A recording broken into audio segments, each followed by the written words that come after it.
فيدل على خلو قلب المرائي من عظمة الله وإجلاله. Dan adapun riya, penyakit kedua yang wajib dihilangkan dari hati, terutama bagi murid yang salik, yang berjalan menuju Allah. Apa sih riya? Atau dalam bahasa Indonesianya pamer dalam beramal. Riya itu fayadullu ala khuluwi qalbil murai, maka ia menunjukkan atas kosongnya hati orang yang riya itu, min azamatillahi wa ijlalih, daripada keagungan Allah dan daripada keluhurannya. Ketika hati kosong daripada pengagungan terhadap Allah, daripada meninggikan zat Allah, maka disitulah muncul riya.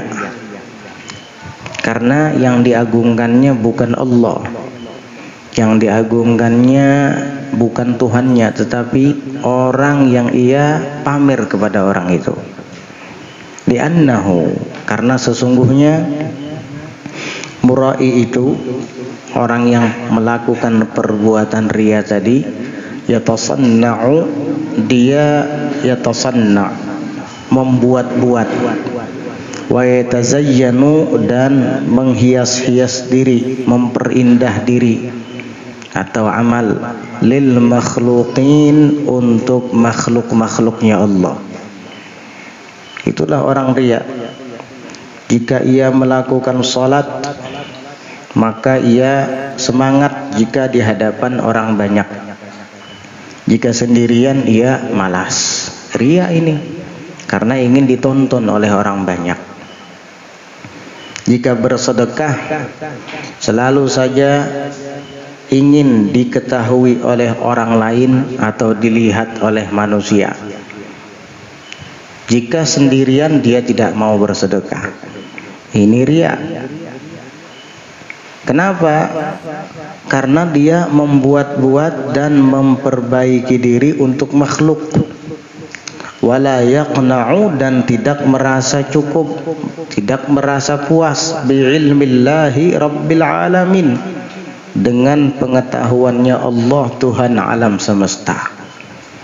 Padahal di saat ia sedang bersedekah di dalam kesunyian, walaupun manusia tidak ada yang tahu, Allah Maha tahu. Kan kamu beramal karena Allah, bukan karena manusia. Walaupun manusia tidak tahu, ya nggak masalah. Di saat kamu sedang melaksanakan sholat sunnah di tengah-tengah sedang sendirian, ya sedang sepi, kenapa kamu malas? Anehnya di saat orang sedang ramai kamu semangat. Padahal kamu beramal bukan untuk manusia, kan? Untuk Allah. Allah Maha tahu, cukup dengan pengetahuan Allah kepadamu. Fudail bin Iyad mengatakan, kata Fudail bin Iyad, tarkul amal min ajlin nasi riya, wal amalu min ajlin nasi syirk, wal ikhlas an yu'afiyakallahu minhuma. Sebenarnya kalau kita kerucutkan lagi, beramal karena manusia itu syirik sebenarnya. Tapi syirik khafi namanya. Asyirkul khafi. Kesyirikan yang terselubung, tidak jelas. Dia tetap menyembah Allah, tetapi yang diinginkannya adalah pujian makhluk. Nah, ini namanya syirkul khafi. Ya, walaupun pelakunya tidak sampai murtad, tetapi sia-sia amalnya itu. Karena apa? Dia bertujuan untuk mendapatkan pujian dari makhluk. Nah, terus bagaimana kalau seandainya kita sedang di tengah orang banyak, takut riya? Apa yang harus diperbuat? Ataukah tetap beramal atau tinggalkan saja? Ya tetap terus, tapi kan saya takut nanti pengen dipuji orang. Nah terus, kalau kamu tinggalkan amal itu, kamu selamat begitu. Belum tentu. Justru kadangkala tarkul amal min ajlin nasriya, meninggalkan berbuat baik karena takut riya, itu riya kadang. Saya takut riya. Kamu merasakan takut riya itu sudah riya itu. Wal ikhlas. Nah, ikhlas bagaimana? An yu'afiyakallahu minhuma. Adalah Allah melindungimu dari keduanya. Tidak beramal karena manusia dan tidak meninggalkan amal juga karena takut riya. Karena manusia. Dah. Jadi apa? Terus beramal. Nah, kalau seandainya saya riya di awal mula nggak apa-apa dulu, teruskan aja. Itu akan hilang dengan sendirinya. Karena kalau kamu tinggalkan amal tersebut karena takut riya, itu pada hakikatnya riya. Dan itu sangat membuat senang syaitan. Kenapa syaitan jadi senang? Karena memang tujuan syaitan adalah agar engkau meninggalkan amal itu. Dan ternyata kamu memang betul-betul meninggalkan amal baik tadi karena takut riya. Berhasil syaitan menggoda kamu. Itu memang tujuan syaitan, agar engkau meninggalkan amal itu secara keseluruhan. Waliyadzubillah. Wa man amila as-salihati wa ahabba an ya'rifahu an-nasu bidzalik muhu wa yatani'u ilaihi al-ma'rufa fa huwa mura'in jahilun raghibun fid dunya. Wa man amila as-salihat, dan barang siapa yang beramal saleh, wa ahabba an ya'rifahun nas, dan suka ia bahwa amalnya itu atau dia di saat beramal soleh tadi diketahui oleh manusia. Suka bahwa ia diketahui oleh manusia bidzalik, dengannya itu, yakni dengan amal itu tadi. Tujuannya apa? Jika orang tahu, liyu'azzimu, agar mereka mengagungkannya, wa yastani'u ilaihil ma'ruf, dan agar mereka memperbuat kepadanya akan kebaikan. Fahuwa mura'in jahilun raghibun fid dunya, maka ia adalah orang yang riya, yang bodoh, yang gemar pada dunia. Jadi kalau ada orang melakukan amal soleh, tujuannya supaya diketahui orang banyak, maka dia kemudian dipuji. Oh, Masya Allah, akhlaknya bagus, Masya Allah, sembahyang sunnahnya gak pernah ditinggal, Masya Allah, bacaan Qur'annya indah. Nah, sehingga ketika dipuji, disanjung dan dimuliakan orang, dia akan mendapat kebaikan dari orang itu. Dikasih uang, dikasih makanan, dan lain sebagainya. Jika itu tujuannya, orang ini betul-betul riya, berarti orang ini bodoh, dan orang ini adalah pecinta dunia. Nah, kalau kamu tidak ada tujuan seperti itu, tiba-tiba ada orang berbuat baik kepada kamu, berarti itu dari Allah. Tiba-tiba ada orang memuliakan kamu, berarti itu dari Allah, bukan kehendak kamu. Nggak apa-apa. Ini enggak, memang itu yang dikehendakinya. Orang menghormati dia dan orang memberikan pemberian-pemberian kepadanya. Nah, ini riya, ini dilarang. Oleh karenanya, orang yang memiliki sifat seperti ini, dia tidak akan bisa sampai kepada Allah Subhanahu wa taala. Maka murid itu wajib meninggalkan perasaan riya seperti ini. Membersihkan hatinya daripada ini. Salah seorang ulama salaf terdahulu, dia mengatakan, qadaitus salata 30 sanatan. Aku pernah mengqadha salat 30 tahun. Kenapa?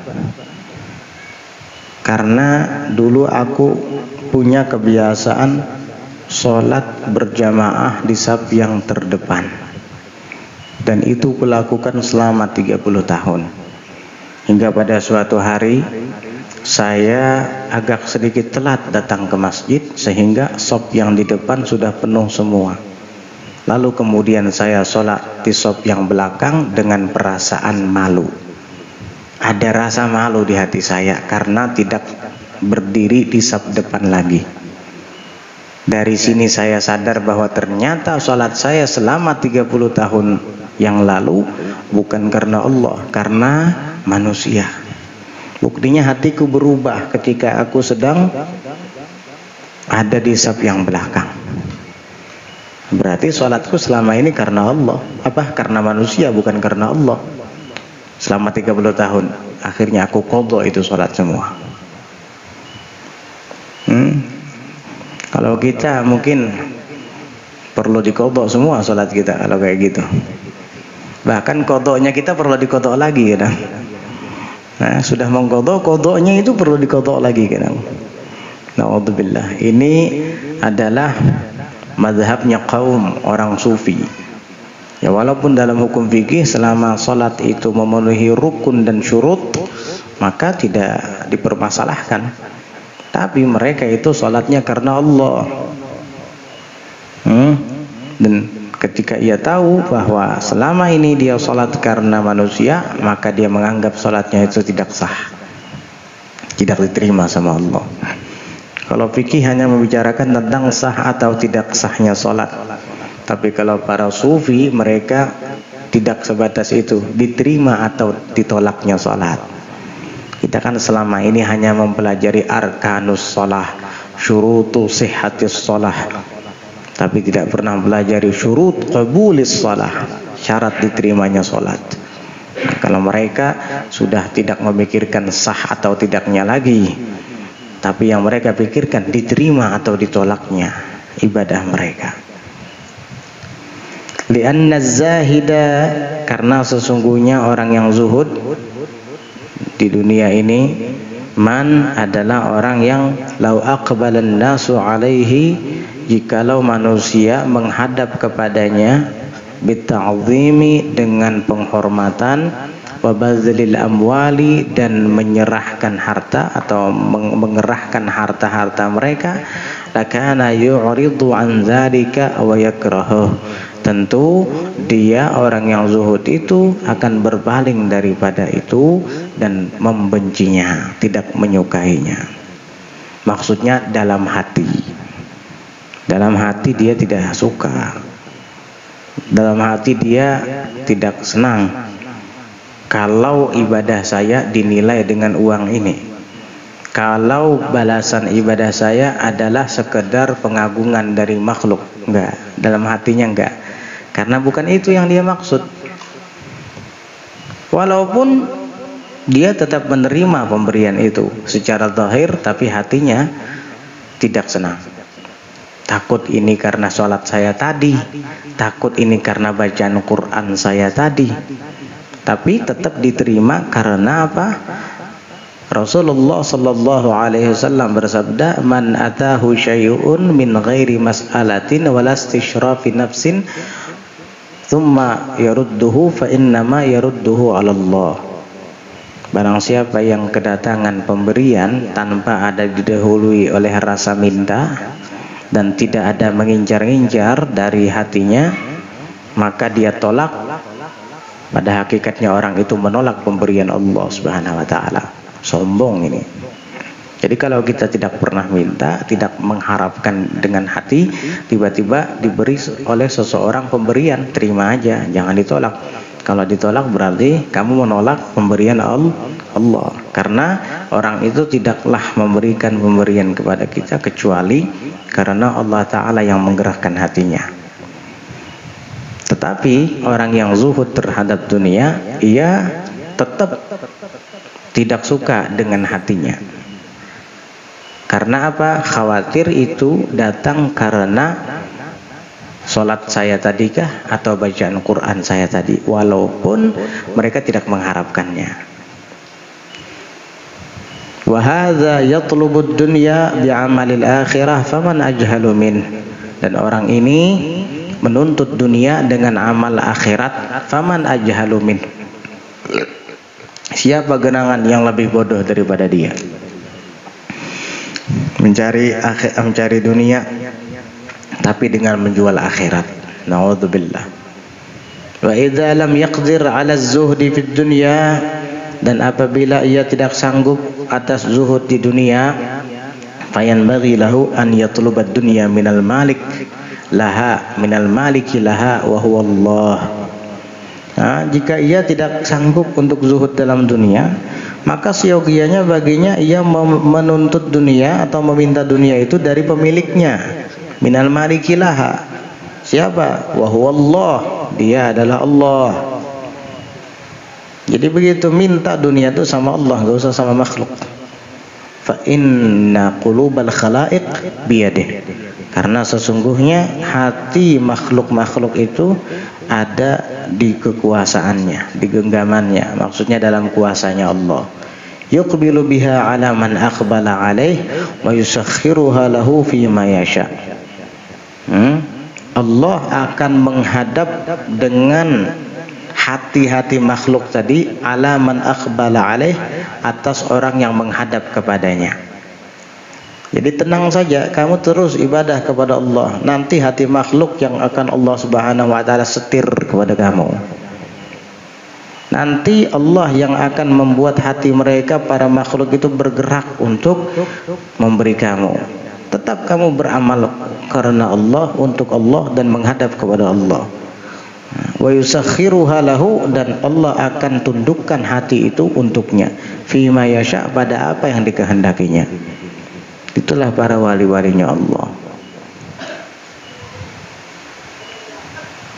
Al-Habib Husain bin Syekh Abi Bakar bin Salim, beliau itu selalu didatangi dunia dari setiap arah, sehingga kaya raya. Lalu ada di antara muridnya bertanya, katanya orang yang wali itu zuhud terhadap dunia, tapi saya lihat engkau bergelimang dengan dunia. Kata Habib Husain, bukan saya yang menghendaki, dunianya sendiri yang datang kepada saya. Sudah saya tolak, tetap saja datang. Kamu perlu bukti enggak? Kalau kamu mau bukti, bawa tuh kurma yang sudah usang, ya paling buat makanan kuda itu. Coba bawa ke Irak sana, kata beliau. Bawa kurma usang yang sudah bekulat, yang tidak layak dikonsumsi manusia, ke daerah Irak. Tulak ke sana berlayar 2 karung. Suruh beliau jual di sana. Di Irak kurmanya bagus-bagus. Ini kurma Hadramaut yang sudah usang lagi. Sampai di sana beliau hampar lapak dan beliau buka kurma-kurma itu. Ternyata di daerah sana sedang terserang wabah penyakit. Setiap orang dalam sehari itu banyak yang meninggal karena wabah tersebut. Ya mungkin kayak virus-virus corona gitulah. Akhirnya apa? Suatu ketika beliau sedang buka lapak tadi, menjual kurma-kurma Hadramaut yang sudah usang, itu pun dengan hati yang ragu-ragu, nggak bakalan laku kan, tapi ini perintah Habib Husain. Akhirnya apa? Ada tiba-tiba orang yang sedang lewat di depan beliau itu jatuh mendadak kena virus tadi. Lalu dikasih makan kurma yang sudah usang tadi. Tiba-tiba penyakitnya langsung sembuh, langsung segar. Akhirnya tersiar berita dari mulut ke mulut bahwa ada pelancong dari Hadramaut membawa kurma ajaib. Pengembara Hadramaut membawa kurma ajaib. Lalu kemudian masyarakat sana yang sakit-sakit terkena virus tersebut berdatangan ingin membeli kurma itu, dan satu bijinya dihargai 1 dinar, 4 gram emas itu. 2 karung, bayangkan. Udah akhirnya habis dan sembuh memang.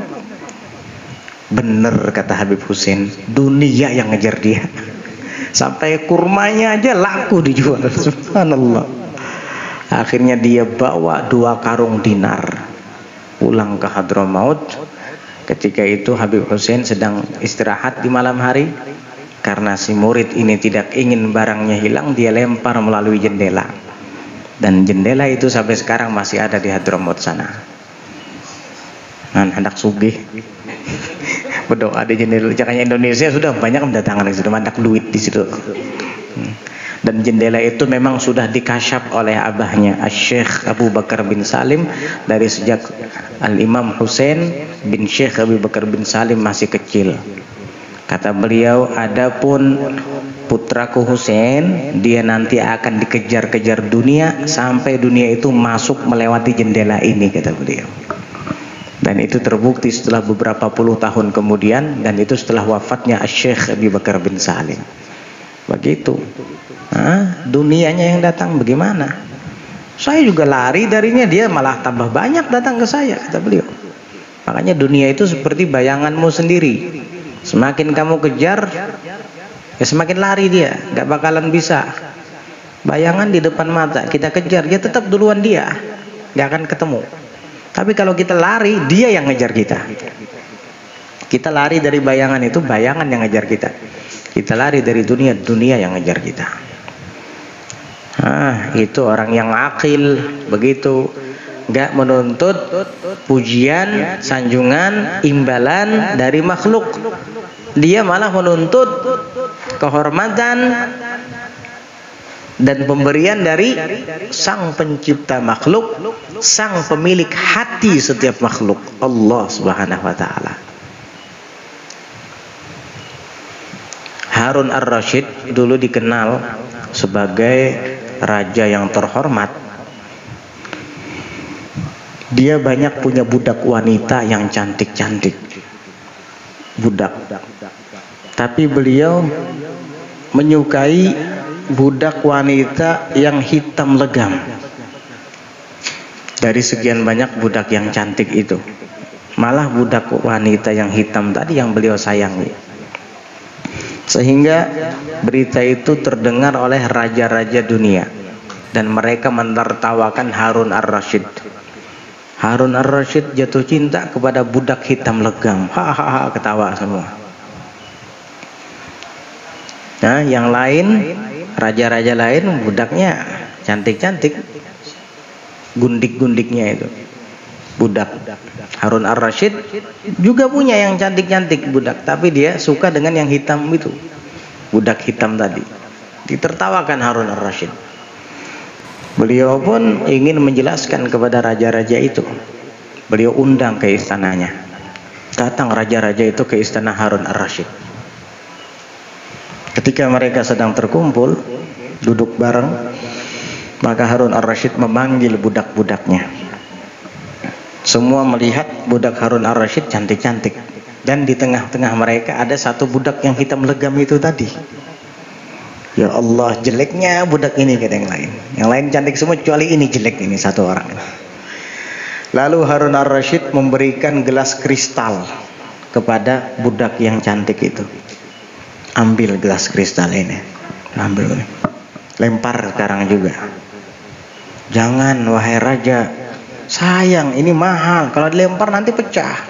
Kalau gitu serahkan kepada orang yang ada di samping kamu. Serahkanlah kepada yang ada di sampingnya. Pegang, lempar. Jangan, sayang, ini gelas kristal mahal. Udah, kasih kepada yang di samping kamu. Kasih lagi. Semua mengatakan begitu. Pas giliran sampai ke tangan si budak yang hitam legam tadi, lempar, kata Harun ar-Rasyid. Dia lempar langsung kristal tadi, pecah. Kata raja-raja tadi heran melihatnya. Ya Allah, sudah hitam legam bahlul lagi. Udah budak jelek, hitam legam, bahlul lagi, nggak pinter nih kata mereka. Masa kristal mahal gitu dibuang sampai pecah. Harun ar-Rasyid malah senang. Alhamdulillah, senang saya melihatnya. Loh, kenapa? Kamu tanya aja langsung ke budak perempuan itu, kenapa dia lempar gelas itu? Iya, kenapa kamu lempar? Teman-teman kamu semuanya menyayangkan karena memang harganya mahal. Maka budak perempuan itu mengatakan, budak si hitam legam tadi, iya, saya melempar gelas kristal itu bukan tidak beralasan. Loh, kenapa? Alasan saya, perintah raja itu jauh lebih mahal daripada gelas ini. Kalau saya tidak melaksanakan perintahnya, berarti saya telah memecahkan hati dan perasaannya. Tapi kalau gelas ini yang saya lempar, biar dia pecah, nggak apa-apa. Karena menurut saya perintah paduka raja lebih mahal daripada kristal itu. Wah.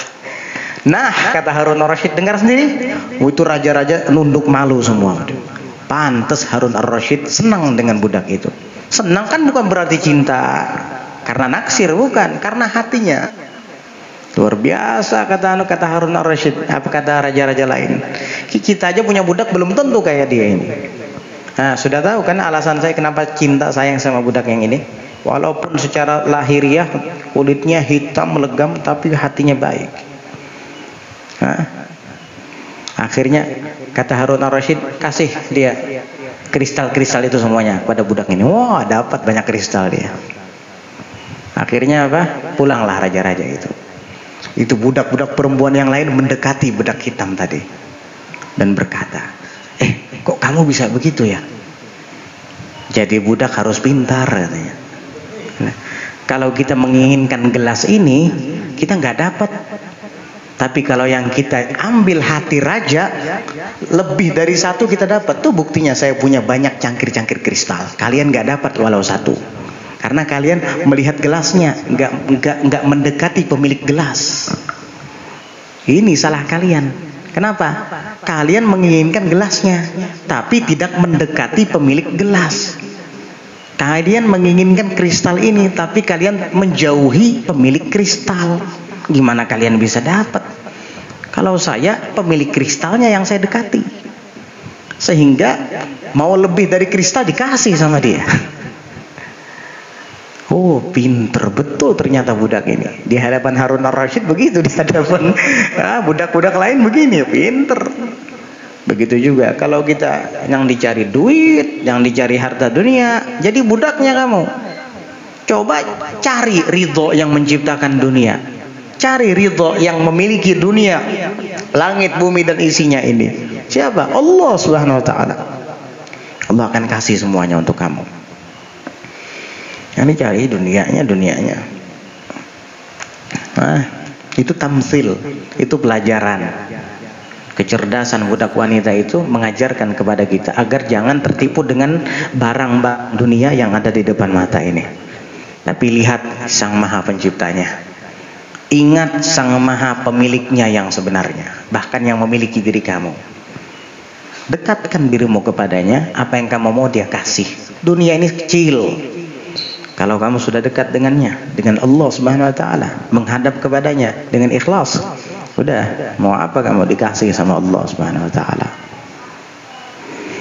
Jadi orang yang beramal karena manusia itu syirik, dan meninggalkan amal karena takut manusia itu riya, dan orang yang selamat dari keduanya itulah orang yang ikhlas.